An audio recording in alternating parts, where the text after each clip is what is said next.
হযরত আবু হুরায়রা বর্ণনা করেন, বিশ্বনবী জানিয়েছেন, ইয়াকালু লি সাহিবিল কোরআন, কিয়ামতের দিন সাহেবে কোরআন যারা, সাহেবে কোরআন কারা? এই যে আজ যারা কোরআনে কারিমের সাথে সম্পৃক্ত হওয়ার জন্য বসে আছেন, আপনারা সাহেবে কোরআন, কোরআন শোনার জন্য, জানার জন্য, বোঝার জন্য যারা চেষ্টা চালাচ্ছেন, এত দামি হয়ে গেছি আজকে আমরা কোরআনের কারণে। এই যে কোরআন শরীফ এই টেবিলের উপরে আছে, আমার মনে হয় চরম পর্যায়ের বিয়াদব ছাড়া কেউ এই টেবিলে এখন আর পাও দেবে না। দেবে? কয়েকদিন আগে পাগল নামে একটা ছেলে নর্থ সাউথ বিশ্ববিদ্যালয় কোরআনের উপরে পা দিয়েছে। আমরা ধিক্কার জানাচ্ছি, সে যেই হোক, যদিও অন্য ধর্মের, এখন তাকে চালানো চেষ্টা চালাচ্ছে সে নাকি মাথা খারাপ, পাগল। সে যদি পাগলই হবে, ওই বিশ্ববিদ্যালয়ের লাইব্রেরিতে ত্রিপিটক আছে, বেদ আছে, গীতা আছে, সে ওইগুলো তো লাথি দেয় না, ওইগুলোতে থুথু মারে না, শুধু কোরআন শরীফে লাথি দেয়। তার মানে কোন পাগল আমরা বুঝে ফেলেছি। এর সর্বোচ্চ শাস্তি দেওয়া লাগবে কোরআনের সাথে বেয়াদবি করার কারণে। এই কথা বলেন না কেন? এই শাস্তি আপনারা চান না? আগামী থেকে যেন দুঃসাহস আর না দেখায়। এখন বলছে পাগল হিসাবে চালাতে পারলে তার শাস্তি নাকি মওকুফ হয়ে যাবে এদেশের বিচার ব্যবস্থায়। আমার মামলার যে লোকটার কারণে, সাকিব, তরবারি সাকিব তার নাম, ওর বাড়ি হচ্ছে সিরাজগঞ্জে। মাঝে মাঝে হাজিরা দিতে যেতাম, ওরে দেখতাম। ও এখনো পর্যন্ত ছেলে আছে, ছাড়া পাইনি। ও সিরাজগঞ্জ থেকে বাসের উপরে একটা কাঁচির মাথায় এভাবে কাপড় পেঁচিয়ে নিয়ে গেছে, যে সংসদের সামনে ঘুরছিল। পুলিশ ধরে বলছে, ওই বেটা এখানে কি করিস? ওই 20 সালের কথা বলছে, আমি এই সংসদ ভেঙে ফেলবো। সংসদ ভেঙে ফেলবা মানে? এই কাঁচি দিয়ে সংসদ ভাঙা যায়? যায়। আমির হামজার ওয়াজ শুনে আমি উদ্বুদ্ধ হয়েছি। পুলিশ ওরেও ধরে নিয়ে গেছে, আর আমার নাম যেহেতু বলেছে আমারও ধরে নিয়ে গেছে। এই যে ধরে নিয়েছে, এই মিথ্যা, এই পাগলের কল্প কাহিনী, এর উপরে 3 বছর আমার জেল। ওই পাগলরে আমি মাঝে মাঝে জিজ্ঞাসা করতাম, এক জায়গায় থাকতাম তো, এই আমার জীবনে কোনোদিন দেখেছিস? না। যে তুই আমার নাম বললি কোন কারণে রিমান্ডে? বলছে আমারে বলতে বলিস। বলতে বলিস মানে? হ্যাঁ, প্রথম দিন যেদিন আমি কাশি নিয়ে গিয়েছি, আমি তো ঘোরাফেরা করছিলাম, আমারে বলছে কয়েকজনের নাম তোর বলা লাগবে, তাহলে তোরে ছেড়ে দেব। আমি তো এই আশায় বলেছি। প্রথমে কয়েকজনের নাম আমার সামনে বললো, তার ভেতরে আপনার নামটা আমার খুব ভালো লেগেছে। আমি মনে করলাম, আল্লাহ, এ পাগল তো আসলে পাগল, এরে নাই সার্টিফিকেট দেওয়া যায়। আমারে বলছে আপনার নামটা আমার খুব ভালো লেগেছে, কয়েকজনের নাম বললো, আপনার নামটা ভালো লেগেছে, এই জন্য নামটা বলে দিল। এইরকম পাগল হলে নাই ডাক্তারের সার্টিফিকেট তৈরি করা যায়। কিন্তু যে পাগল বিশ্ববিদ্যালয়ে পড়ে, তার সামনে ত্রিপিটক আছে, বেদ আছে, গীতা আছে, ধর্মীয় গ্রন্থ তো আরো আছে, একটাও লাথিও দেয় না, থুতুও দেয় না, শুধু কোরআন শরীফে লাথি দেয়। তার মানে এটা এখন পাগল বলে সাব্যস্ত করে চালানো আর যাবে না। এটা আসলেই জাতে মাতাল, তাহলে ঠিক আছে। এরা আপনি রিমান্ডে উল্টো করে ঝোলান, দেখেন ঠিক সব বলে দেবে পেছনে কারা কারা আছে। ও কোনো উদ্দেশ্য নিয়ে এই কাজ করেছে। সাম্প্রদায়িক দাঙ্গা তৈরি করার জন্য দাদা বাবুরা বহু চেষ্টা চালিয়েছে এই 14 মাসে, একটাও সফল হতে পারে নাই। আর এবারের যে পূজা, ওরা তো ব্যর্থ হয়ে গেছে। বহু চেষ্টা চালিয়েছিল এই পূজা এবার একটা ঝামেলা তৈরি করতে, কিন্তু ইসলামপন্থী মানুষেরা এই দেশে এমন একটা শান্ত পরিবেশ তৈরি করে দিয়েছে। বিশেষ করে আমিরে জামাত ডক্টর শফিকুর রহমান, তার এক কথায় এই দেশের হাজার লক্ষ মানুষেরা সব নিস্তব্ধ হয়ে গেছে। তিনি জানিয়েছিলেন, এই দেশের মসজিদ যদি পাহারা দেওয়া না লাগে, মন্দিরও পাহারা দেওয়া লাগবে না। এই কথা বলেন, বলে নাই? লক্ষ লক্ষ মসজিদ এই দেশে পাহারা দেওয়া লাগে না, রাত দিন পড়ে থাকে। মন্দির পাহারা দেওয়া লাগবে কোন কারণে? তার কথায় উদ্বুদ্ধ হয়ে দল মত জাতি বর্ণ ধর্ম নির্বিশেষে সবাই মনে হচ্ছে পাহারাদার হয়ে গেছে। এবার দাদাদের সব চক্রান্ত ব্যর্থ হয়ে গেছে। হিন্দুদের কাছে আমি জিজ্ঞাসা করেছি, আমার কুষ্টিয়াতে আমার আসনে বহু হিন্দু আছে, সেদিন 100 হিন্দু এসে বলছে এবারের ভোট সব দাড়ি পাল্লায় দেব। অথচ জীবনে ওরা আমার শুধু টেলিভিশনে দেখেছে, মোবাইলে সরাসরি দেখি নাই। ওই দিনই আমার দেখি, আমারে বলছে হুজুর মাওলানা যেভাবে এবার ধর্মীয় অনুষ্ঠান পালন করতে পেরেছি ওপরওয়ালার শুকরিয়া আদায় করছি। ওপরওয়ালা মানে কে? আমরা যদিও আল্লাহ বলে, ওর তো আল্লাহ বলে না, বলে উপরওয়ালা। আমার সামনে তো আর দেবতা এই মূর্তি এগুলোর নাম বলতে পারছে না, বলছে উপরওয়ালা, ধন্যবাদ দেওয়া দরকার। খুব সুন্দরভাবে এবার পালন করতে পেরেছি। এই 54 বছরও আমরা এভাবে পারি না। জোরে বলেন আলহামদুলিল্লাহ। হাসান বসরি রহমতুল্লাহ আলাইহি, উনি একজনের কাছে একটা মুরিদ বা সাগরেদ দিয়ে একটা মিষ্টি পাঠিয়েছেন। লোকটা বলছে কিসের মিষ্টি? আপনি ওনার নামে কালকে বদনাম করছিলেন, গেবত করছিলেন। আর গেবত বা বদনাম করলে কি হয় আপনি কি জানেন? আপনার জীবনের নেকিগুলো সব তার আমল নামায় চলে গেছে, আর তার গোনা যা ছিল সব আপনার আমল নামায়। আপনি এত বড় উপকার করলেন, আপনার মিষ্টি না খাওয়িয়ে পারা যায়? আমার তো মনে হচ্ছে এই 12 সাল থেকে শুরু করে এই 25 সাল 3 বছর নাই জেলে ছিলাম, বাকি সময়গুলোতে যারা পেছনে লেগে আছেন আপনাদের বাড়ি বাড়ি আমার মিষ্টি পাঠানো দরকার। আমি তো ভুলের জন্য ক্ষমা চেয়ে মাপ চেয়ে যেভাবেই হোক আমি মাপ আল্লাহর কাছে পাবো বলে আশা করি। কিন্তু আপনি কি করছেন বলেন? আপনি কি করছেন? আপনি নিজাম মজুমদারের বিরুদ্ধে কথা বলেন না, ডক্টর জাফর ইকবালের বিরুদ্ধে কথা বলেন না, শেখ হাসিনার বিরুদ্ধে আপনি কথা বলেন না। আপনি কথা বলেন আমির হামজা, মাওলানা মিজানুর রহমান আজহারি, তারেক মনোয়ারের বিরুদ্ধে না? এই সমস্ত মানুষগুলোর অবদান আপনি অস্বীকার করেন। আপনি কি করেছেন ইসলামের জন্য? আপনি জমিনে কয়দিন ছিলেন বলেন তো? আমার মাজা ভেঙ্গে দিয়েছে শুধুমাত্র নবীজির আদর্শ মানার কারণে, ইসলাম মানার কারণে। আপনি কয়দিন এই কষ্ট সহ্য করেছেন বলেন? আমার মাজায় দড়ি টাঙিয়ে 11 ঘন্টা টাঙিয়ে রেখেছিল জালেমরা। 11 ঘন্টা আমি ইশারায় নামাজ পড়েছি। পেশাব পায়খানার জন্য মাত্র 2 বার 2 মিনিট করে ছুটি দিয়েছিল। বলেন তো, মাথা নিচের দিকে পা উপরের দিকে 11 ঘন্টা এভাবে থাকা আপনি কয়দিন থেকেছেন? আমার মাথার চুল থেকে পায়ের তালু পর্যন্ত 1 ইঞ্চি জায়গা বাকি নেই যেখানে টর্চার করে না। আর আপনি ফতোয়াবাজি করেন দরবারে বসে বসে না? আপনার পেট আর জহব্বা ছাড়া কি আছে কি? কিছু কিছু পীর এই দেশে আছে না, যারা জামাত ইসলামীর অবদানকে দেখতে পায় না। এদের দেখবেন শুধু পেট আর জহব্বা, এই দুইটা বাদ দেবেন কিচ্ছু পাবেন না। এত বড় বড় পেট হয়, মহিলারা দেখে লজ্জা পায়। কি গো, সন্তান হয় আমাদের আর পেট হয় এর? কি ভড়ি, আখেরি ভড়ি। আমার মনে হয় এখানে নজরুল ভাই, ঠিক আছে আপনি বসেন বসেন বসেন। আমি দ্বিতীয় পরিচয় বলছিলাম, আমরা আল্লাহর কি খলিফা। কি বলেন তো? এবার কি খেলাফতের দায়িত্ব পালন করা যাবে? আমার আজকের আলোচনার বিষয় এই খেলাফতের শর্ত কি কি, এগুলো যদি পূরণ করতে পারি, এই শর্তের উপরে টিকে থাকতে পারলে আল্লাহ তার ওয়াদা এবার ঠিক পালন করবে ইনশাআল্লাহ। 3 নম্বরে আমাদের আরেকটা পরিচয় আছে, সর্বোচ্চ পরিচয়। কি বলেন তো? আমরা আল্লাহর গোলাম। এটা অনেকেই বলতে চায় না, বলে আমি অমুক পীরের গোলাম।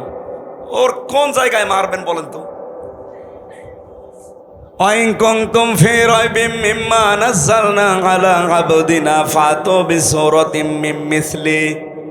আল্লাহ পাক বলেন, এ কোরআন আমি আমার যে বান্দার উপরে নাজিল করেছি, এখানে কি বলেছে যে এটা আমি নাজিল করেছি এমন কোন বড় কোন বিষয় দিয়ে? আলা আবদিহি, আমার বান্দার উপরে। কোরআন শরীফ পড়ে আমি পেয়েছি আল্লাহর কাছে সব চাইতে প্রিয় নাম আব্দুন বা আব্দুল্লাহ। নবীজিকে আল্লাহ এই নামটা ধরে পুরা কোরআনে বহু জায়গায় ডাক দিয়েছেন, তাবারাকাল্লাযী নাজ্জালাল ফুরকানা আলা আবদিহি লিয়াকুনা লিল আলামিনা নাযীরা। বলেন আল্লাহু আকবার। আপনাকে মানুষ হওয়া সহজ, খলিফার দায়িত্ব পালন করা সহজ, কিন্তু আব্দুন বা গোলাম হওয়া অত সহজ না। গোলাম হতে হলে শুধুমাত্র এই গর্দানটা আল্লাহ ছাড়া কারো কাছে আপনি নত করবেন না, এই সিদ্ধান্ত নিয়ে দুনিয়ায় টিকে থাকা লাগবে। এটা টিকে থাকার জন্য আমাদের জাতির পিতা যিনি হযরত ইব্রাহিম নবী আলাইহিস সালাম আমাদের নাম দিয়েছেন, তিনি মুসলিম। মুসলিম মানে আত্মসমর্পণকারী। আমরা যার তার সামনে আত্মসমর্পণ করি না, আমরা যদি আত্মসমর্পণ করি, মাথা নত করি, আমরা গোলামি করি কার? এখানে গোলাম শব্দটা অনেক দামি শব্দ। আল্লাহ নবীকে এই নামে ডাক দিয়েছেন, গোলাম বলে, আমার গোলাম, আমার বান্দা। সুতরাং আমাদের তিনটা পরিচয়ের ভেতরে আমরা মানুষ হিসাবে, যেহেতু অন্য ধর্মের মানুষও এখানে থাকতে পারেন, আপনাদেরকে আমরা ওয়েলকাম জানাচ্ছি। এটা শুধুমাত্র মুসলমানদের জন্য অনুষ্ঠান না। তাফসীরুল কোরআন মাহফিল যেই লিখেছেন সেটা মানুষ হিসাবে যারা পদবাচ্যে বিবেচিত সবার জন্য। সুতরাং অন্য ধর্মের কেউ আসলে আপনি আসেন, কোরআনে কারিম শোনার পরে আপনারা নিরাপদে আপনাদের বাড়িতে পৌঁছান, এটা কোরআনের দায়িত্ব। ওয়াইন আহাদুম মিনাল মুশরিকিনা ইস্তাজারাকা ফাজিরহু হাত্তা ইয়াসমাআ কালামাল্লাহ সুম্মা আবলিগহু মা'মানা। আল্লাহ পাক বলেন, হে নবী, মুশরিকদের কোন দল যদি আপনার কাছে এই বলে আশ্রয় চায় যে আমি কোরআন শুনতে চাই, আজকে চাঁপাইনবাবগঞ্জের এই 20-25-30 কিলোর ভেতরে যদি কোনো মুশরিক থাকেন, কোনো ইহুদি থাকেন, কোনো খ্রিস্টান থাকেন, কোনো বৌদ্ধ থাকেন, অন্য কোনো জাতির লোক যদি বাস করেন, আপনাদেরকে আহ্বান জানাচ্ছি, কারণ আপনার জন্য এরা মাইকিং করেছে। কি কথা বলেন না কেন? প্রচার সবার জন্যই হয়েছে। আসেন, আল্লাহর কোরআন শোনানো হবে। নিরাপদে শোনার পরে আল্লাহ পাক বলেন, হে নবী, এদেরকে আপনি বাড়ি পর্যন্ত নিরাপদে যেতে পারে সেই ব্যবস্থাও করে দেবেন। আর বাংলাদেশে এখন সেই ব্যবস্থা অলরেডি আছে। আপনি আসেন, শোনার পরে আপনি নিরাপদে যান। যেহেতু মানুষ হিসাবে আমরা দলমত নির্বিশেষে, জাতি, বর্ণ, ধর্ম সবাই এসেছি, কিন্তু আমি খলিফার দায়িত্ব বুঝিয়ে দেওয়ার জন্য আজকের তেলাওয়াতকৃত আয়াত সূরা নূর 55 নম্বর আয়াত পড়েছি। লক্ষ লক্ষ হাদিস থেকে মাত্র একটা হাদিসের টুকরা পড়েছি। এর পরের অংশে আরো কিছু কথা আছে, আমি হাদিসটার হালকা ব্যাখ্যা করার পরে তাফসিরে চলে যেতে চাই। আন আবি হুরায়রা রাদিয়াল্লাহু তাআলা আনহু قال قال النبي সাল্লাল্লাহু আলাইহি ওয়াসাল্লাম। না, এইভাবে তো ক্লাস করা যাবে না। এই ছেলে, দাঁড়িয়েছেন কেন? বসেন। মাঝখান থেকে খেলে ওঠাউঠি করে। এই ছেলে, বসো। কেউ উঠবেন না, ঘন্টাখানেক সময় নিচ্ছে, কেউ উঠবেন না। বসেন বসেন।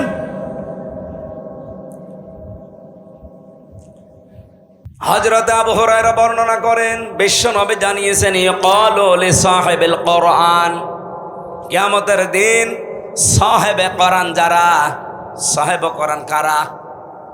এই যে আজ যারা কোরআনে কারিমের সাথে সম্পৃক্ত হওয়ার জন্য বসে আছেন, আপনারা সাহেবে কোরআন, কোরআন শোনার জন্যে, জানার জন্যে, বোঝার জন্যে যারা চেষ্টা চালাচ্ছেন।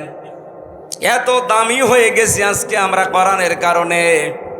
এই যে কোরআন শরীফ এই টেবিলের উপরে আছে, আমার মনে হয় চরম পর্যায়ের বিয়াদব ছাড়া কেউ এই টেবিলে এখন আর পাও দেবে না। দেবে? কয়েকদিন আগে পাগল নামে একটা ছেলে নর্থ সাউথ বিশ্ববিদ্যালয় কোরআনের উপরে পা দিয়েছে। আমরা ধিক্কার জানাচ্ছি, সে যেই হোক, যদিও অন্য ধর্মের, এখন তাকে চালানো চেষ্টা চালাচ্ছে, সে নাকি মাথা খারাপ, পাগল। সে যদি পাগলই হবে, ওই বিশ্ববিদ্যালয়ের লাইব্রেরিতে ত্রিপিটক আছে, বেদ আছে, গীতা আছে, সে ওইগুলো তো লাথি দেয় না, ওইগুলোতে থুথু মারে না, শুধু কোরআন শরীফে লাথি দেয়। তার মানে কোন পাগল আমরা বুঝে ফেলেছি। এর সর্বোচ্চ শাস্তি দেওয়া লাগবে কোরআনের সাথে বেয়াদবি করার কারণে। কথা বলেন না কেন? এ শাস্তি আপনারা চান না? আগামী থেকে যেন দুঃসাহস আর না দেখায়। এখন বলছে পাগল হিসাবে চালাতে পারলে তার শাস্তি নাকি মওকুফ হয়ে যাবে। এদেশের বিচার ব্যবস্থায় আমার মামলার যে লোকটার কারণে সাকিব, তরবারি সাকিব তার নাম, ওর বাড়ি হচ্ছে সিরাজগঞ্জে। মাঝে মাঝে হাজিরা দিতে যেতাম, ওরে দেখতাম। ও এখনো পর্যন্ত ছেলে আছে, ছাড়া পাইনি। ও সিরাজগঞ্জ থেকে বাসের উপরে একটা কাঁচির মাথায় এভাবে কাপড় পেঁচিয়ে নিয়ে গেছে, যে সংসদের সামনে ঘুরছিল। পুলিশ ধরে বলছে, ওই বেটা এখানে কি করিস? ওই 20 সালের কথা। বলছে আমি এই সংসদ ভেঙে ফেলবো। সংসদ ভেঙে ফেলবো মানে? এই কাঁচি দিয়ে সংসদ ভাঙা যায়? যায়। আমির হামজার ওয়াজ শুনে আমি উদ্বুদ্ধ হয়েছি। পুলিশ ওরেও ধরে নিয়ে গেছে, আর আমার নাম যেহেতু বলেছে আমারও ধরে নিয়ে গেছে। এই যে ধরে নিয়েছে, এই মিথ্যা, এই পাগলের কল্প কাহিনী, এর উপরে 3 বছর আমার জেল। ওই পাগলরে আমি মাঝে মাঝে জিজ্ঞাসা করতাম, এক জায়গায় থাকতাম তো, এই আমার জীবনে কোনোদিন দেখেছিস? না। তুই আমার নাম বললি কোন কারণে রিমান্ডে? বলছে আমারে বলতে বলিস। বলতে বলিস মানে? হ্যাঁ, প্রথম দিন যেদিন আমি কাশি নিয়ে গিয়েছি, আমি তো ঘোরাফেরা করছিলাম। আমারে বলছে কয়েকজনের নাম তোর বলা লাগবে, তাহলে তোরে ছেড়ে দেব। আমি তো এই আশায় বলেছি। প্রথমে কয়েকজনের নাম আমার সামনে বললো, তার ভেতরে আপনার নামটা আমার খুব ভালো লেগেছে। আমি মনে করলাম আল্লাহ, এ পাগল তো আসলে পাগল, এরে নাই সার্টিফিকেট দেওয়া যায়। আমারে বলছে আপনার নামটা আমার খুব ভালো লেগেছে। কয়েকজনের নাম বললো, আপনার নামটা ভালো লেগেছে, এই জন্য নামটা বলে দিলাম। এইরকম পাগল হলে নাই ডাক্তারি সার্টিফিকেট তৈরি করা যায়। কিন্তু যে পাগল বিশ্ববিদ্যালয়ে পড়ে, তার সামনে ত্রিপিটক আছে, বেদ আছে, গীতা আছে, ধর্মীয় গ্রন্থ তো আরো আছে, একটাও লাথিও দেয় না, থুতুও দেয় না, শুধু কোরআন শরীফে লাথি দেয়। তার মানে এটা এখন পাগল বলে সাব্যস্ত করে চালানো আর যাবে না। এটা আসলেই জাতে মাতাল, তাহলে ঠিক আছে। এরা আপনি রিমান্ডে উল্টো করে ঝোলান, দেখেন ও ঠিক সব বলে দেবে পেছনে কারা কারা আছে। ও কোনো উদ্দেশ্য নিয়ে এই কাজ করেছে। সাম্প্রদায়িক দাঙ্গা তৈরি করার জন্য দাদা বাবুরা বহু চেষ্টা চালিয়েছে এই 14 মাসে, একটাও সফল হতে পারে নাই। আর এবারের যে পূজা, ওরা তো ব্যর্থ হয়ে গেছে। বহু চেষ্টা চালিয়েছিল এই পূজা এবার একটা ঝামেলা তৈরি করতে, কিন্তু ইসলামপন্থী মানুষেরা এই দেশে এমন একটা শান্ত পরিবেশ তৈরি করে দিয়েছে। বিশেষ করে আমিরে জামাত ডক্টর শফিকুর রহমান, তার এক কথায় এই দেশের হাজার লক্ষ মানুষেরা সব নিস্তব্ধ হয়ে গেছে। তিনি জানিয়েছিলেন এই দেশের মসজিদ যদি পাহারা দেওয়া না লাগে, মন্দিরও পাহারা দেওয়া লাগবে না। এই কথা বলেন, বলে নাই? লক্ষ লক্ষ মসজিদ এই দেশে পাহারা দেওয়া লাগে না, রাত দিন পড়ে থাকে। মন্দির পাহারা দেওয়া লাগবে কোন কারণে? তার কথায় উদ্বুদ্ধ হয়ে দল মত জাতি বর্ণ ধর্ম নির্বিশেষে সবাই মনে হচ্ছে পাহারাদার হয়ে গেছে। এবার দাদাদের সব চক্রান্ত ব্যর্থ হয়ে গেছে। হিন্দুদের কাছে আমি জিজ্ঞাসা করেছি, আমার কুষ্টিয়াতে আমার আসনে বহু হিন্দু আছে, সেদিন 100 হিন্দু এসে বলছে এবারের ভোট সব দাড়ি পাল্লায় দেব। অথচ জীবনে ওরা আমার শুধু টেলিভিশনে দেখেছে, মোবাইলে সরাসরি দেখি নাই। ওই দিনই আমার দেখি, আমারে বলছে হুজুর মাওলানা, যেভাবে এবার ধর্মীয় অনুষ্ঠান পালন করতে পেরেছি, ওপরওয়ালার শুকরিয়া আদায় করছি। ওপরওয়ালা মানে কে? আমরা যদিও আল্লাহ বলে, ওর তো আল্লাহ বলে না, বলে উপরওয়ালা। আমার সামনে তো আর দেবতা, এই মূর্তি, এগুলোর নাম বলতে পারছে না, বলছে উপরওয়ালা, ধন্যবাদ দেওয়া দরকার। খুব সুন্দরভাবে এবার পালন করতে পেরেছি। এই 54 বছরও আমরা এভাবে পারি না। জোরে বলেন আলহামদুলিল্লাহ।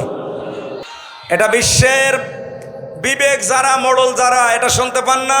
আমার কুষ্টিয়ার ঘটনা, সাম্প্রদায়িক সম্প্রীতি নেই বলে বাংলাদেশে। পৃথিবীর ভেতরে এটা রোল মডেল। আমি তো ভারতের বহু প্রদেশ ঘুরেছি, মুসলমানেরা গরু জবাই করলে জহব্বা কেটে ফেলেছে, এমনও আছে মুসলমানদের। এই কথা বলেন না কেন? বাংলাদেশে আপনি তাকান, অন্য ধর্মের যারা আছে, আমরা যেহেতু নবীর হাদিস 100% বিশ্বাস করি, এই সংখ্যালঘু যা আমরা বলি না, তারা নিজেরাই বলে আমরা সংখ্যালঘু। আমরা বলি এই দেশে আপনারা কেউ সংখ্যালঘু নেই, আমরা যেমন আপনারাও তেমন। তারা যেহেতু বলে, এই হিসাবে বলছি, সংখ্যালঘু কোনো মানুষ যদি কিয়ামতের দিন নবীজি নিজে এই সংখ্যালঘু মানুষদের পক্ষে দাঁড়িয়ে এই সংখ্যাগরিষ্ঠ যদি অত্যাচার করে তাদের ওপরে, উনি ওই সংখ্যালঘুদের পক্ষে দাঁড়াবেন, আমাদের বিপক্ষে দাঁড়াবেন। আমাদের নবীর হাদিস। সেই হিসাবে এই দেশে এখন আমরা যেহেতু ইসলাম মেনে চলার একটা পরিবেশ তৈরি করতে যাচ্ছি, আমরাও গ্যারান্টি দিতে পারি। সেদিন আমি দাদা, ওনার নাম এই যে হিন্দু বৌদ্ধ খ্রিস্টান ঐক্য পরিষদের সেক্রেটারি, রাজবাড়িতে বাড়ি, সারা বাংলাদেশের মহাসচিব, কি জানো না, গোবিন্দ চন্দ্র পরামানিক, নাম শোনেননি? ওনার সাথে দেখা হয়েছিল। বলছে এই দেশে যদি এবার ইসলাম ক্ষমতায় আসে, উনি নাম ধরেই বলল আমার সামনে, বলছে জামাত ইসলামী যদি আসে, এই দেশে যত ধর্মের লোক আছে সবচাইতে বেশি নিরাপদে থাকতে পারবে। বিশ্বের মডলরা গোবিন্দ চন্দ্র পরামানিকের কথা একটু শোনেন, সে একজন হিন্দু মানুষ। এই জন্য যারা ধর্মীয় গ্রন্থের উপরে আঘাত দিলেন, আমরা অন্য কোনো কারণে না, আমরা চাই তার বিচার হোক, কারণে কোরআনে কারিম আমাদের কলিজার চাইতেও দামি। সেই কোরআন থেকে মাত্র একটা আয়াত পড়েছি, আর লক্ষ হাদিস থেকে যে হাদিসের প্রথম বরাত বলছি, এই কোরআনের সাথে সম্পৃক্ত থাকার কারণে এত মর্যাদা। আল্লাহর নবী বলেন, আহলুল কোরআনি হুম আহলুল্লাহি ওয়া খাসাতুহু। কোরআনওয়ালা যারা, এরা সাধারণ মানুষ না, এরা আল্লাহর পরিবারভুক্ত এবং খাস ব্যক্তি। সুবহানাল্লাহ বলতে পারেন নাই? এই চাঁপাইনবাবগঞ্জে বহু মানুষ কোরআনওয়ালা মানুষকে নিয়ে টিটকারি করে। কোরআনের অনুষ্ঠান হলে আমরা দেখেছি তারা ভিডিওর মাধ্যমে, সংবাদ সম্মেলনের মাধ্যমে উল্টা পাল্টা কথা তাদের নামে লাগিয়েছে। আমরা নাকি কোরআনের নামে চাঁদা তুলি। বাংলাদেশে প্রমাণ কেউ দিতে পারবেন যে কোরআনের নাম করে কেউ এই দেশে আমরা চাঁদা তুলেছি? না, মানুষ নিজে কোরআন প্রচার করতে পারলে সৌভাগ্যশালী মনে করে, এই কারণে আরো দেশে দিয়ে যায়। আজকে আজিজ সাহেব নাকি দায়িত্বে আছে, জিজ্ঞাসা করেন তো ও কোরআনের এই অনুষ্ঠানের জন্য কোনো জায়গায় চাঁদাবাজি করেছে কিনা? অথচ যারা বড় বড় চাঁদাবাজের বাপ, তারা এই ফতোয়া নিয়ে আসে। ডক্টর মিজানুর রহমান আজহারি হাফিজাহুল্লাহ এ জেলায় একবার এসেছিলেন না?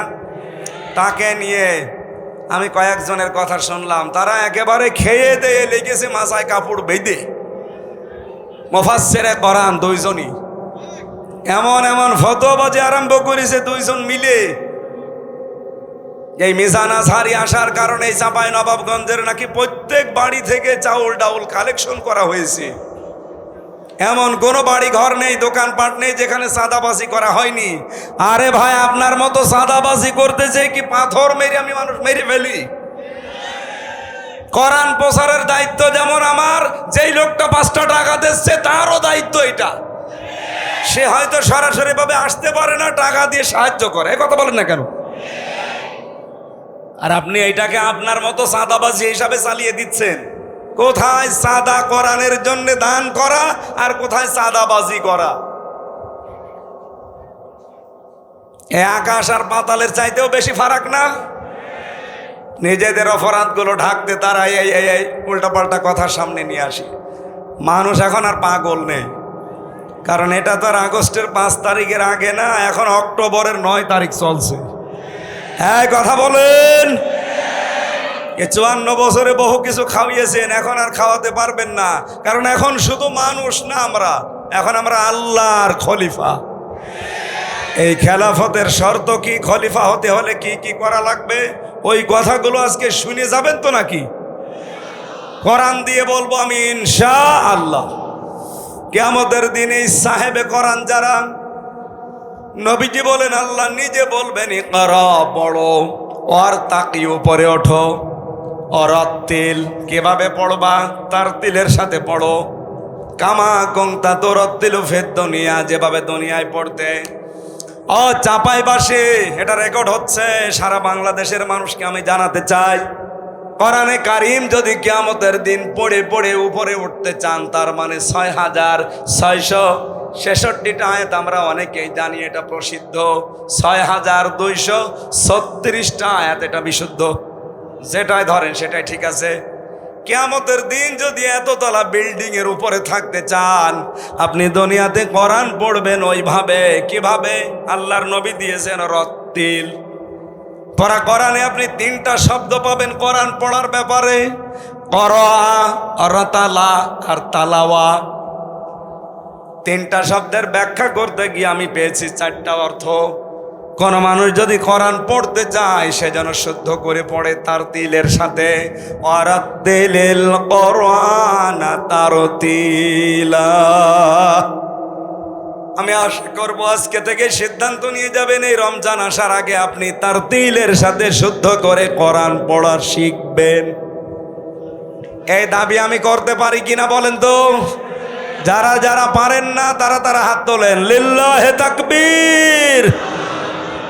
ও বাকি তো সবাই পারে আলহামদুলিল্লাহ। চাঁপাইনবাবগঞ্জ এটা মুসলমানদের, আমার মনে হয় এটা আতুর ঘর। বাংলাদেশে আমরা যে সমস্ত জেলাকে মুসলমানদের ঘর বাড়ি বলে মনে করি, তার ভেতরে সাতক্ষীরা, চাঁপাইনবাবগঞ্জ, চট্টগ্রাম। চাঁপাইনবাবগঞ্জ 2 নম্বরে আছেন আপনারা। অত্যাচার, জুলুম, নির্যাতন সহ্য করেছেন সাতক্ষীরার পরে আপনারা। ইতিহাস হয়ে থাকবে ইনশাআল্লাহ।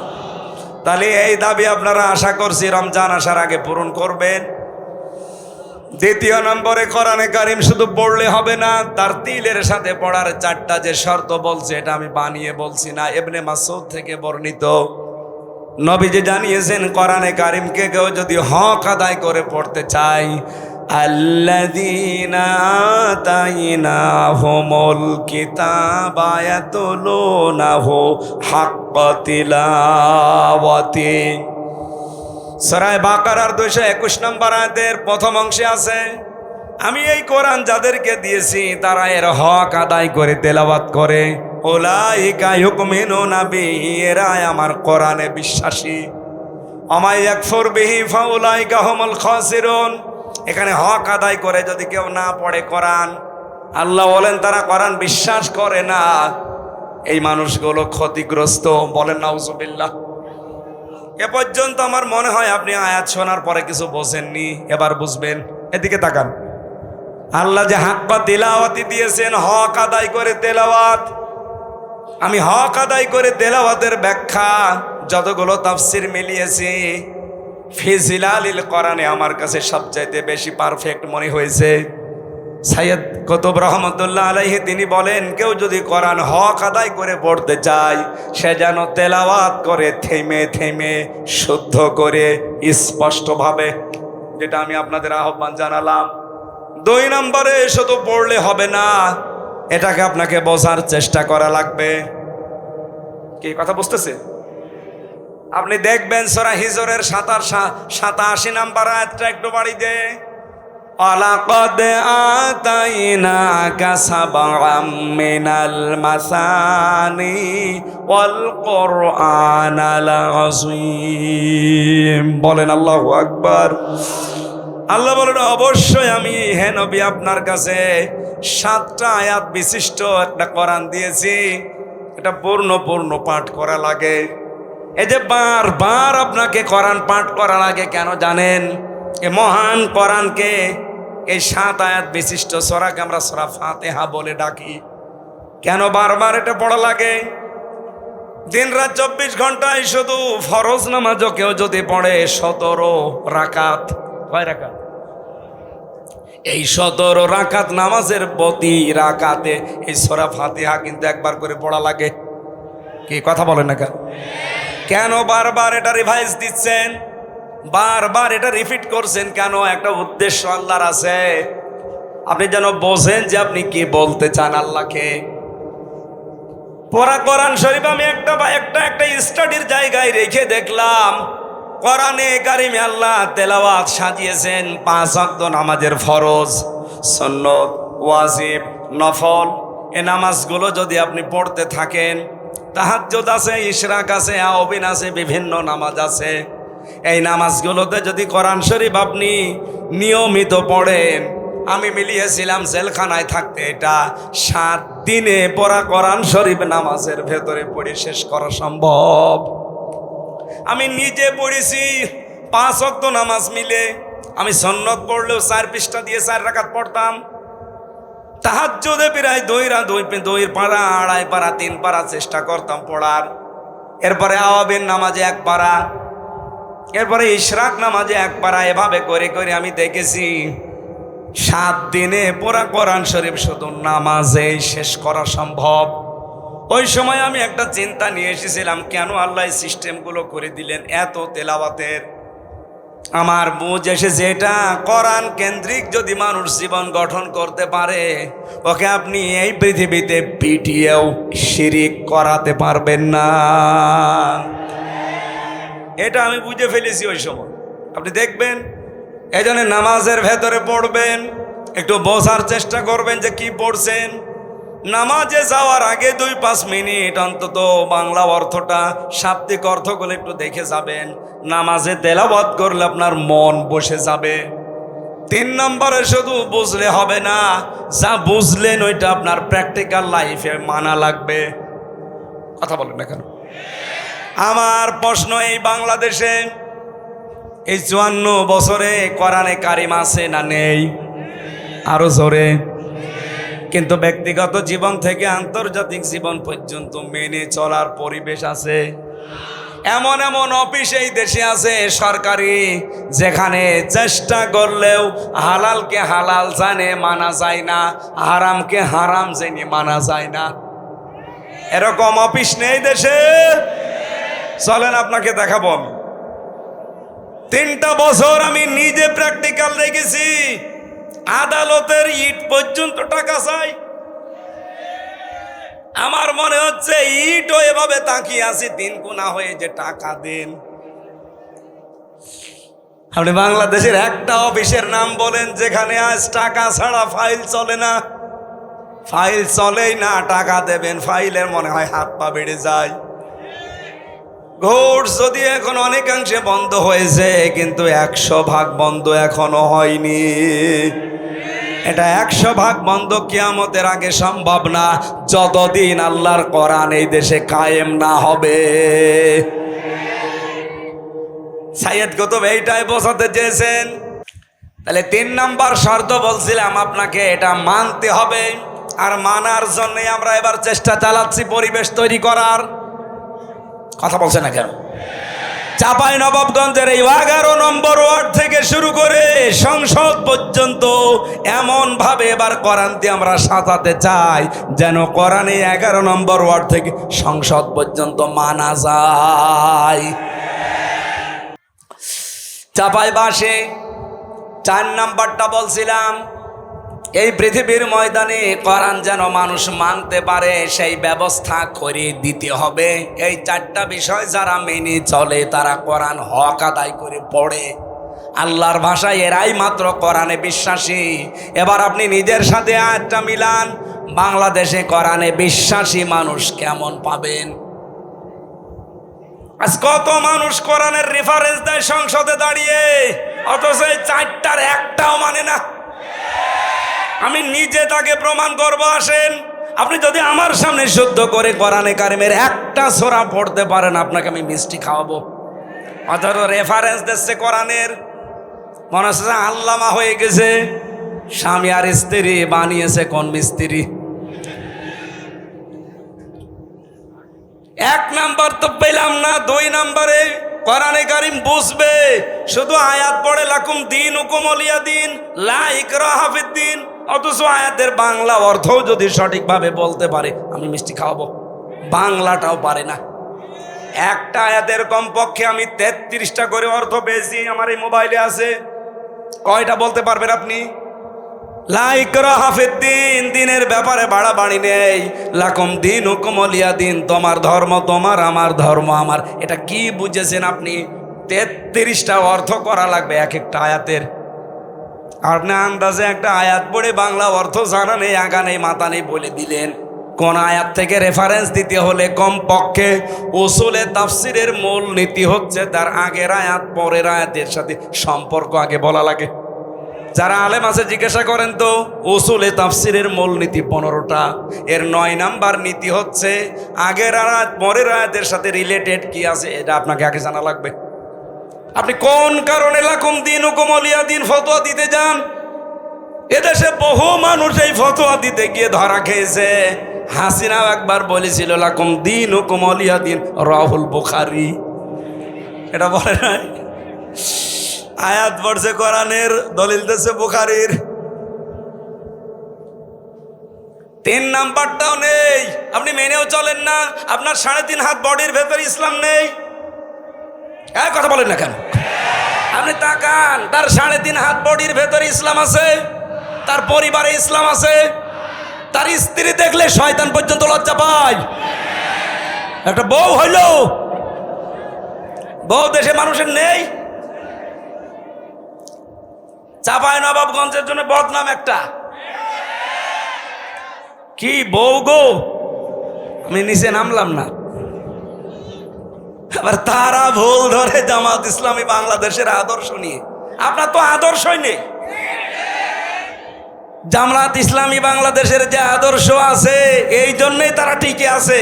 আপনার তো আদর্শই নেই। আপনি কি নিয়ে মানে যে তর্ক বিতর্ক করেন, কি নিয়ে করেন? আপনার আদর্শ আছে বলেন তো, আপনি কি আদর্শের উপরে আছে? আপনার আদর্শ চাঁদাবাজি করা, একটা আদর্শ হইল। আপনার আদর্শ পাথর দিয়ে মানুষ হত্যা করা, একটা আদর্শ হইল। যারা এইভাবে চাপাবাজি করে গলাবাজি করে চালিয়ে চলে যাচ্ছেন, আমি বাংলায় বলছি, আপনার কাছে কোনো আদর্শ নেই। কারণ আপনি যার আদর্শ মানেন সেই লোকটাও সঠিক না।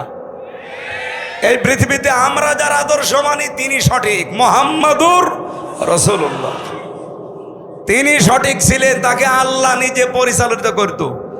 তাছাড়া বাংলাদেশে আর যাদের আদর্শ আপনারা কেউ মেনে চলে, আবার বুক ফুলিয়ে বলেন আমি অমকের সৈনিক, আপনারও নেতাই তো ঠিক নেই। তার যে 70 বছরের জীবন, এই গ্যারান্টি কেউ দিতে পারবে যে জীবনে কোনোদিন জেনা করিনি, কোনোদিন জীবনে একটা মিথ্যা কথা বলিনি? কথা বলেন না কেন?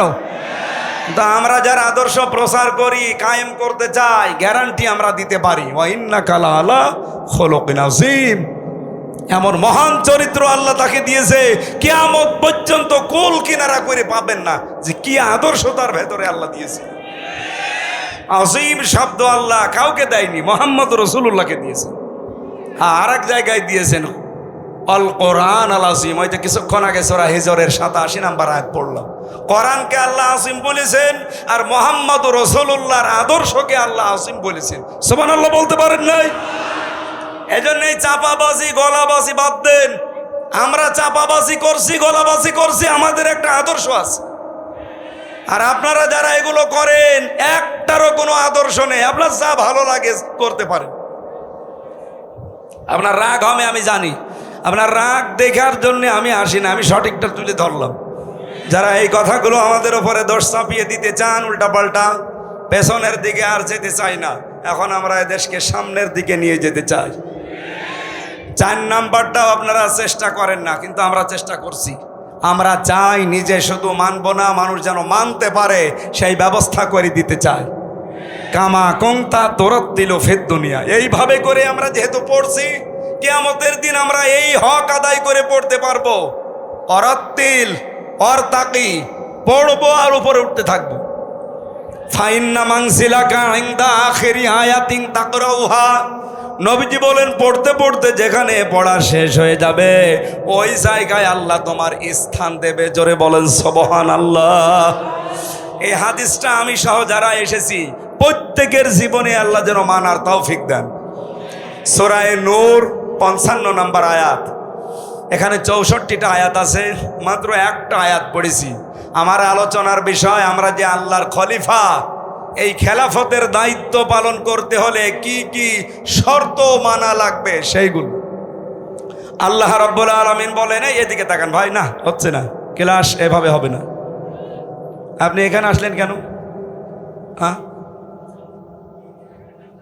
যান যান, চলে যান। এই তাড়াতাড়ি যান, তাড়াতাড়ি যান। আপনার যে শরীর, ওরে বাবা,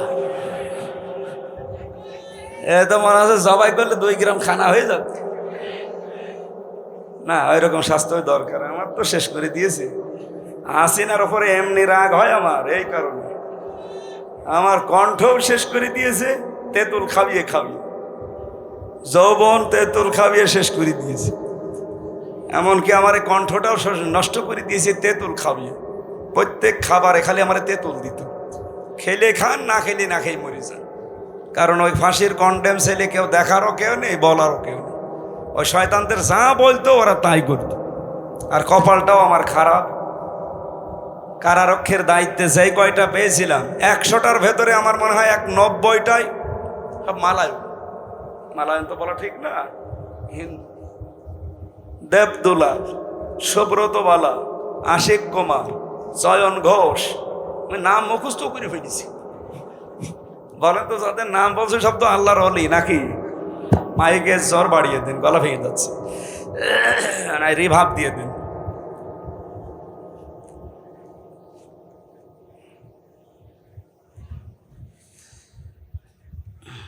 সূরার নাম কি মনে আছে নাকি দেখি তো?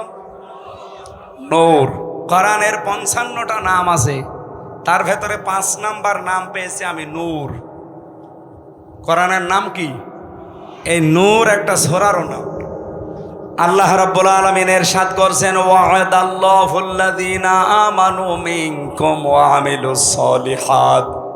তোমাদের ভেতরে যারা ঈমান আনে এবং আমলে সালেহ করে, এই 2টা কন্ডিশন যারা মেনে চলতে পারে, আল্লাহ তাদের সাথে ওয়াদা করছেন। আমার প্রশ্ন হচ্ছে, আল্লাহ পাক এখানে ওয়াদা দিয়েছেন, ওয়াদা করছে না করেছে?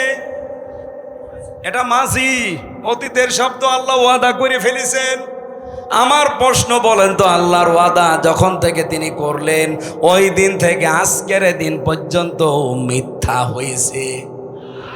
আরো জোরে বলেন। মিথ্যা হয়নি, তার প্রমাণ কি?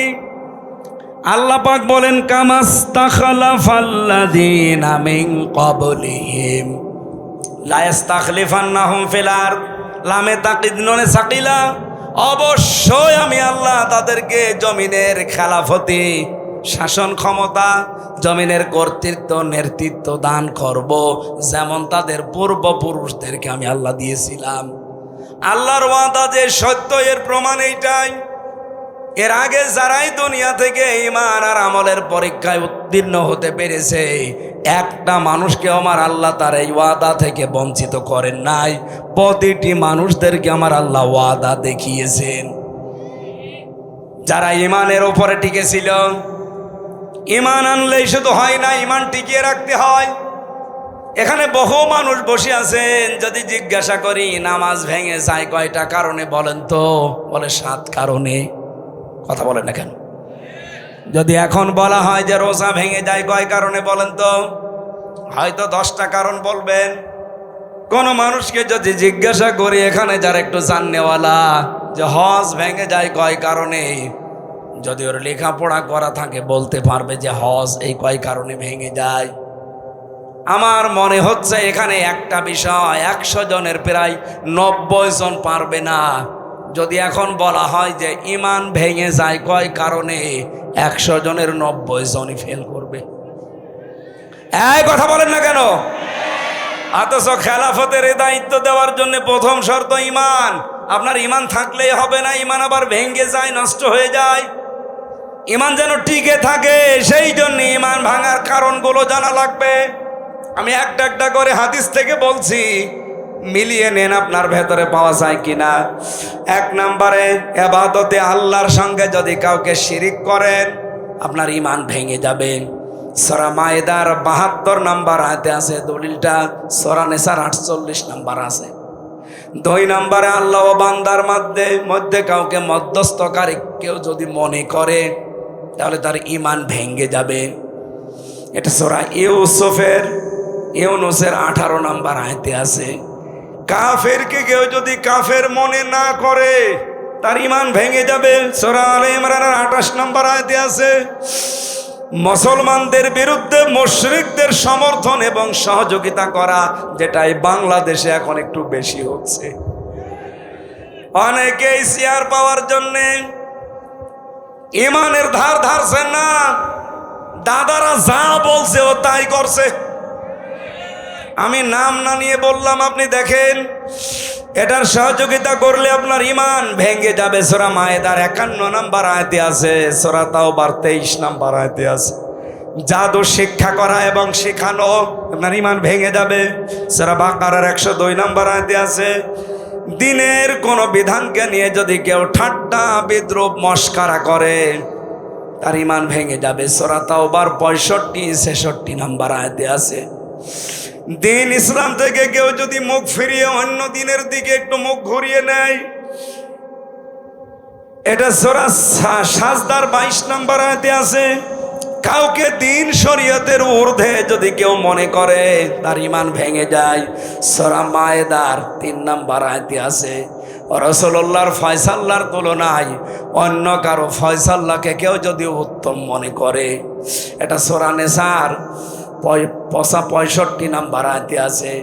মুহাম্মদুর রাসূলুল্লাহর আনিত বিধানকে কেউ যদি অপছন্দ করে, এটা আছে সূরা মুহাম্মদের 9 নম্বর আয়াতে এবং সূরা নিসার 65 নম্বর আয়াতে। এই দলিলগুলো আমি যা বললাম বাড়িতে রেকর্ড করে ফেলেছে, একটু মিলিয়ে দেখবেন আপনার ঈমান আছে না গেছে।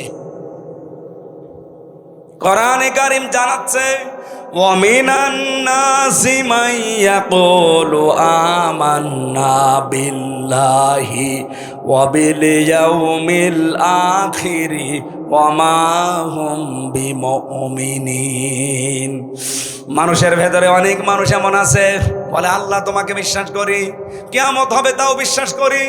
আল্লাহ বলেন ওয়া মা হুম বিমুমিনিন, এরা কিন্তু মুমিন না। তাহলে কথাটা কি? কথা হচ্ছে এই কথা যা বললো এটা তার মুখের কথা, এটা তার মনের কথা না। এরকম পাবলিক দেশে নেই। বলেন বলেন। সুতরাং আমাদের ঈমানের উপরে টিকে থাকতে হলে ঈমান ভাঙার কারণগুলো জানার দরকার। আশা করছে 10টা আপনি মুখস্থ করে নেবেন বাড়িতে। আমি আয়াত নাম্বারগুলো বলে দিয়েছি, কারণও 10টা বলেছি। রেকর্ড যদি করে থাকেন মিলিয়ে মিলিয়ে দেখবেন আপনার ঈমান আছে। লিখেছিলাম এই বিষয় নিয়ে, ঈমান আনার পদ্ধতি, মুসলমান কখন কাফের হয়ে যায়। 120 পৃষ্ঠা লিখেছিলাম। এটা মনে হয় গাড়িতে এখন আর নেই। তাহজিব সেন্টার রাজশাহী থেকে এটা পাবলিশ করে। যদি এটা কোনো জায়গায় পান দেখবেন আপনার ঈমান আমার মনে হয় এখন আর থাকার মতো না। কারণ কর্মকাণ্ড এবং যে কাজ কারমার বিশ্বাস আমরা দেখাচ্ছি এটা ঈমান থাকার মতো না। 2 নম্বরে ওয়ামিলুস সালিহাত, তারা ভালো ভালো কাজ করবে। এইবার আমার প্রশ্ন, এদিকে তাকান।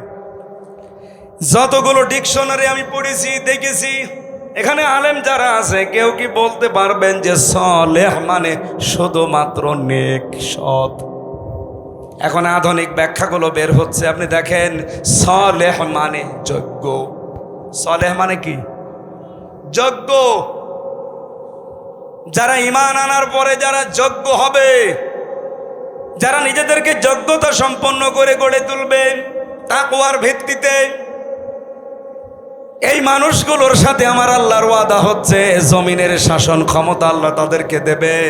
আয়াতটা পড়ার পরে আমি মিলিয়েছি, বাংলাদেশ জামাত ইসলামীতে এই মানুষগুলো এখন তৈরি হয়ে গেছে।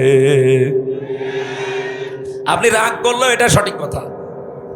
আপনি দেখেন ইউনিয়ন থেকে 11 নম্বর ওয়ার্ড কাউন্সিল থেকে শুরু করে সংসদ পর্যন্ত, এমনকি আন্তর্জাতিক লেভেল পর্যন্ত চালাতে যত যোগ্যতা সম্পন্ন, সৎ এবং সততা সম্পন্ন মানুষ দরকার, সব সেক্টরে জামাত ইসলামীর আছে। এই জন্য আমেরিকার মতো খ্রিস্টান রাষ্ট্র তারা আজ বলতে বাধ্য হচ্ছে যে বাংলাদেশ জামাত ইসলামীকে এই দেশে আমরা 5 কারণে ক্ষমতায় দেখতে চাই। 5টা কারণে। তার 1 নাম্বার কারণ, তারা যত মানুষ দায়িত্বে আছে সবগুলো তারা সৎ, ভদ্র এবং যোগ্য। 3টা কথা তারা লিখেছে, সৎ, ভদ্র এবং যোগ্য। তাদের সাথে কথা বলা যায়। এদেশে তো 73টা দল আছে, কোনো দলের নাম তো বললো না। আরো 4টা আছে, আমি বাদ দিলাম। প্রথমটায় দেখেন তো, একটা খ্রিস্টান এই সার্টিফিকেট দিচ্ছে যে জামাত ইসলামী বাংলাদেশ রাষ্ট্র ক্ষমতায় যাওয়া দরকার 5 কারণে। তার 1 নাম্বার, এরা যত মানুষ আছে এই দেশে নেতা সব যোগ্য, সৎ এবং ভদ্র। সুবহানাল্লাহ বলতে পারেন নাই? 1500 বছর আগে নবীজিকে আবু জেহেল যেমন বলেছিল আল আমিন আস সাদিক, আমার মনে হচ্ছে এই খ্রিস্টানরা এখন এই দেশের একামতে দিনের কর্মীদেরকে সেই সার্টিফিকেট দিচ্ছে। এই জন্য এবার আমরা এই আয়াতটা পড়ার পরে বিশ্বাস করতে পারছি, কারণ জমিনে আল্লাহ খেলাফতি কিছু কিছু কারণে দেয়।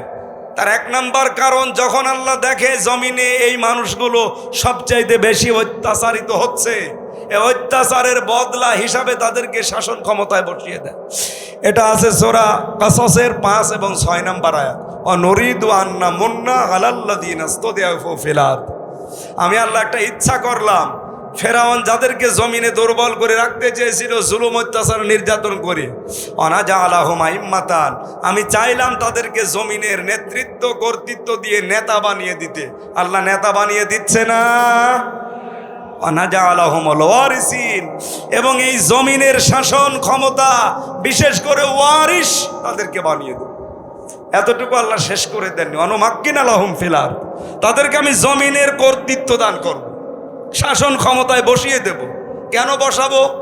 অনুরিয়া ফিরাউনা ওয়া হামানা ও জুনুদাহুমা, আমি ফেরাউন, হামান আর তার লোকজনকে দেখাতে চাই মিনহুম মা কানু ইয়াহজারুন, তাদেরকে সবচাইতে বেশি ভয় যারা পেত ওই মানুষগুলোকে আমি আল্লাহ রাষ্ট্র ক্ষমতায় বসাতে চাই।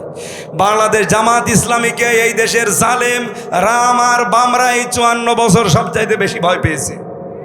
অন্য কোন দলকে এত ভয় পেয়েছে কারোর ওপর অত্যাচার এভাবে হয়নি। এদের ওপর অত্যাচার করেছে একটাই মাত্র কারণ তারা বুঝে ফেলেছে যে এরা সম্ভাবনা একেবারে কাছাকাছি। এই জন্য আমাদের উচিত হচ্ছে এই আয়াতটার কিছু আবেগ আছে। রব্বুল আলামিন বলেন এর প্রথম আবেগ কি?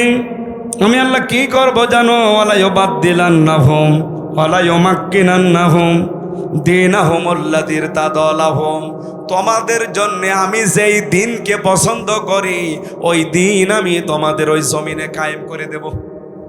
কথা থেকে খেয়াল করেন, ওয়ালা ইউমাক্কিনান্না লাহুম, লামে তাকিদ নুনে সাকিলা, দীনাহুমুল্লাযী ইরতাদালাহুম, তোমাদের জন্য যেই দিন আমি পছন্দ করেছি ওই দিন আমি ওই জায়গায় কায়েম করব। তার নাম কি? হ্যাঁ, কথা বলেন। আয়াত আমি 100% বিশ্বাস করি। এই হিসাবে বাংলাদেশে এবার ইসলাম কায়েম হবেই, হয় আপনাকে নিয়ে নয় আপনাকে বাদ দিয়ে। আপনি যদি আসতে চান চলে আসেন, আপনাকে নিয়েই কায়েম হবে। আর যদি কপাল পোড়া থাকেন আপনি থাকেন, আপনাকে বাদ দিয়ে ইসলাম কায়েম হবে ইনশাআল্লাহ। আল্লাহ পাক বলেন দ্বিতীয় নম্বরে কি করব? ওয়ালা ইউবাদদিলান্নাহুম মিন বাদি খাউফিহিম আমনা, আমি পাল্টিয়ে দেব, পরিবর্তন করে দেব তাদের ভয়ের সংস্কৃতিকে নিরাপত্তা দিয়ে। কি ভয় ছিল বলেন তো? আগস্টের 5 তারিখের আগে আমির হামজা আসবে এই কথা শুনলেই 14টা ব্যারিকেড পড়ে যেত। কথা বলেন না কেন? আমি এই চাঁপাইনবাবগঞ্জের পৌরসভার ভেতরে ঢুকে এরপরে আবার কুষ্টিয়ায় চলে গেছি, আসতে দেয়নি। আগস্টের 5 তারিখের মাসখানিক আগে আমি আসতে চেয়েছিলাম, আমি আর শাহেক জামাল উদ্দিন ভাই ওনারে আসতে দিয়েছে, আমারে বলছে ও আসলে 144 ধারা জারি। এতগুলো মানুষের সামনে কোরআনের কথা বলবো এরকম একটা পরিবেশ ছিল, সব আল্লাহ পাল্টিয়ে ভয়ের সংস্কৃতি দূর করে আজ নিরাপত্তা দিয়ে দিয়েছে। যে পুলিশ এতদিন ধরার জন্য পেছনে পেছনে দৌড় দিত, এখন তারা পেছনে পেছনে পাহারা দেওয়ার জন্য দৌড় দেয়। কুষ্টিয়ায় এসপি, ডিসি, ওসি তো বাদই দিলাম, এসপিডিসি সহ মিটিং করার সময় যে এসপিডিসির আগস্টের 5 তারিখের আগে আমির হামজা জেলে আছে, কথা শুনলে মোনাজাত করতেছে ভালো, অথচ এখন তারা মিটিং করলে আমারে নিয়ে উদ্বোধন করায়। কিছুদিন আগে কুষ্টিয়ার মডেল থানা উদ্বোধন হয়েছে, ডিআইজি এসেছিল খুলনা রেঞ্জের, আমাকে দাওয়াত দিয়ে কথা বলার সুযোগ দিয়ে মেহমান করে নিয়ে গেছে। আল্লাহ মনে হচ্ছে আয়াতটা বাস্তবে আমাদেরকে দেখিয়ে দিয়েছে, ভয়ের সংস্কৃতি সব দূর করে নিরাপত্তার বেষ্টনী দিয়েছে। এই কথা বলেন না কেন? এখন আমাদের কাজ কি হবে? ইয়াবুদুনানি, ইবাদত করা লাগবে এখন আল্লাহর। লা ইউশরিকুনা বি শাইআ, আল্লাহর ইবাদতের সাথে কাউকে শরীক করা যাবে। ওমান কাফারা বাদা যালিকা, এরপরেও যদি কেউ মুখ ফিরিয়ে চলে যান ফাউলাইকা হুমুল ফাসিকুন, তারাই গুনাহগার, তারাই ফাসিক, তারাই সীমালঙ্ঘনকারী। আল্লাহ আমাদেরকে এই আয়াতের যে কন্ডিশনগুলো শুনলাম, ইবাদত করা লাগবে আল্লাহর, শিরিক করা যাবে না, এই শর্তগুলো মেনে ঈমান আর আমলের উপরে প্রতিষ্ঠিত থেকে খেলাফতের দায়িত্ব এবার যেন আমাদের দান করেন, বলেন আমিন।